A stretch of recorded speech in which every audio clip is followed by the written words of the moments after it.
તમારા ઘરમાં આ 3 દુશ્મનો હાજર છે। જો તમે આ પદ્ધતિઓ દ્વારા સમયસર તેમને ઓળખી કાઢશો તો તમારું જીવન બદલાઈ જશે। દોસ્તો, અમારી ચેનલ પર તમારું સ્વાગત છે। તમે આ ચેનલ પર નવા હોવ તો તમે વિડીયોને લાઈક જરૂર કરજો। શું તમારી સમસ્યાઓનું મૂળ તમારા ઘરની અંદર છુપાયેલું છે, બહાર નહીં?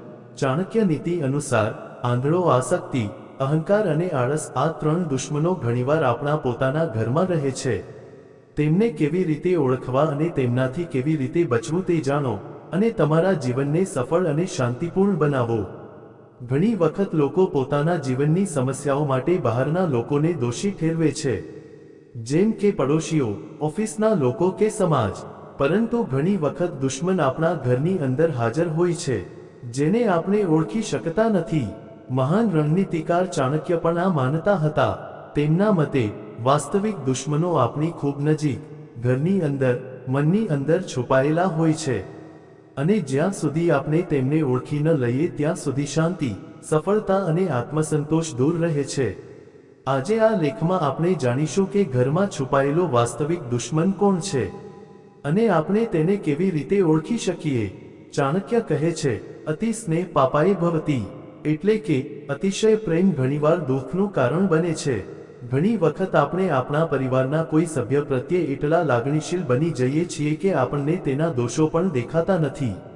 ક્યારેક આ આંધળો લગાવ બાળકો, ભાઈ બહેનો, જીવનસાથી કે માતા પિતા પ્રત્યે હોય છે।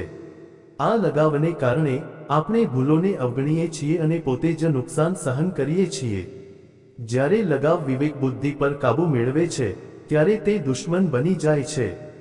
ચાણક્યએ અહંકારને સૌથી મોટો પતન ગણાવ્યો હતો। તેમના મતે જ્યારે કોઈ વ્યક્તિ હું અને મારું માં અટવાઈ જાય છે ત્યારે તે તેની આસપાસના સંબંધોને નુકસાન પહોંચાડે છે। જો પરિવારનો કોઈ સભ્ય હંમેશા પોતાને સાચો માને છે તો ત્યાં સંઘર્ષ, ગુસ્સો અને અંતર વધે છે।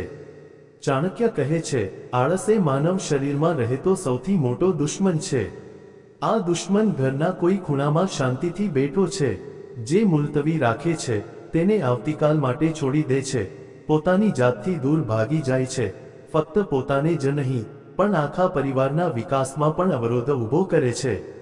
ઘણીવાર આવી વ્યક્તિ જવાબદારીઓથી ભાગી જાય છે અને કોઈ પણ બાબતમાં બીજા પર આધાર રાખે છે।